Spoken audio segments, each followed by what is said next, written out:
Listen to the unique and passionate teaching voice. But old Carl knows these kids' grades are still a long way from college.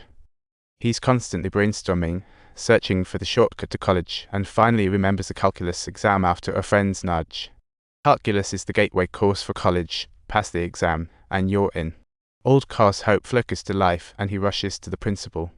He hopes to offer calculus classes for these kids, but the principal just laughs it off.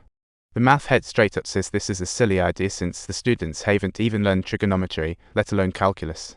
Even the teachers might struggle to pass the exam, but old Carl stands firm, saying he'll use the time from 7 p.m. to midnight after school and summer break to fill in those knowledge gaps. The math head just can't take it anymore, thinking only about those kids. He's worried that if they try and fail, it will crush their little confidence, even though old Carl didn't get the support. But he doesn't give up. In 104 heat, he sneaks the kids into the locker room for free lessons. Seeing the kids dripping in sweat, old Carl shares a cool tip for beating the heat, saying, "Just think, there's no warm breeze right now." Alright. The students, fueled by belief, persevere in the blazing sun, and after a summer of hard work, they catch up. Once senior year begins, old Carl starts teaching calculus. To prevent them from being knocked down by challenges, he establishes a military. He requires them to come early, stay late, and even show up on weekends. Most students sign it. However, some students struggle, like one girl whose mom says, "I hope this isn't optional, I just want to stay outside. Trust me, mom, sign it." Boys don't like you being too smart. Mom, I'm trying. With her daughter's persistence, mom finally signs it. Now only Big Ewing hasn't signed, as she spends every weekend operating an excavator. See her day's pay is double old Carl's. Old Carl says nothing else and takes her for a drive. When they reach a T-junction, he asks her to choose left or right, and in a panic, Big Ewing chooses right, but it's a dead end. Old Carl metaphorically says, "Looks like you're just going in circles." Looking at the road ahead, life is like a voyage. If you only focus on the waves and ignore the lighthouse, you might miss the path ahead. Once Big Ewing gets it, she decisively gives up the excavator gig and joins her class in the collective chase for the college dream. Not long after, old Carl's fears come to fruition. The students' foundation is just too. No matter how hard they try, they can't seem to grasp calculus. Big Ewing even breaks down at the podium, calling herself the dumbest in class. The crisis sends him to despair. A bio flips the table in frustration, but with military orders signed, they must push on. Old Carl patiently explains and continually encourages them. The darkest night is just before dawn. If you hang in there, the sun will come up.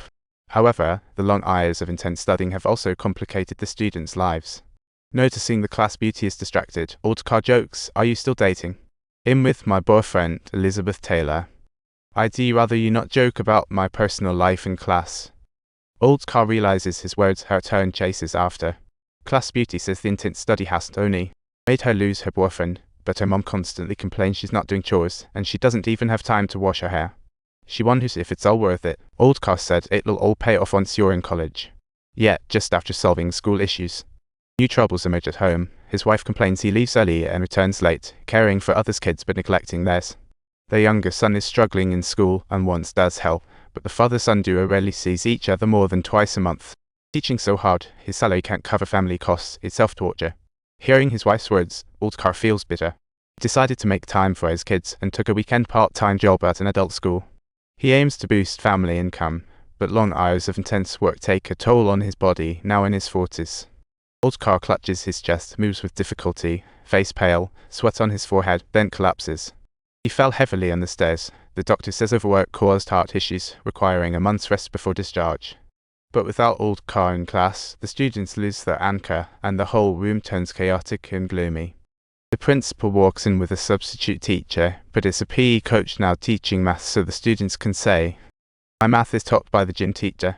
The students are at a loss, just hoping old Carl will return soon, but only 2 weeks remain until the crisis point exam. Old Carl doesn't want to stress out in the hospital, so he lists key knowledge points and asks the nurse to help bring them to school. With the knowledge list, students can review more effectively.